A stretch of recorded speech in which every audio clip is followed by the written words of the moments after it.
সব negative negative হয় না, ধৈর্য ধরেন। যদি রবের দিকে থাকেন, নেগেটিভটাও আপনার জন্য পজিটিভ হয়ে যাবে। তাদের লক্ষ্য ছিল বেইজ্জত করা, রবের মনসা ছিল ইজ্জত দেওয়া। মাঝখানে বোনটা কি করেছে? ঈমানটা ধরে রেখেছে, সবর করে রেখেছে। ঈমানটা ধরে রেখেছে, সবর করে রেখেছে। ও আমার ঈমানদার ভাইয়েরা, যে তুই একজন আমাকে ভালোবাসেন, তাদের কাছে আমি অদম গুনেহগার, অযোগ্য আপনাদের ছোট ভাই, আজকে একটা ওপেনলি আবদার করে একটা কথা বলে যেতে চাই।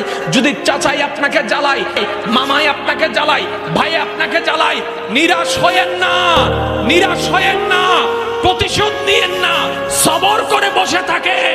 10টা বছর 20টা বছর পরে রবের যেই দিন মর্জি হবে, সেই দিন দেখবেন আপনার জানটা আপনার পতাকায় উত্তোলন হয়ে যাবে।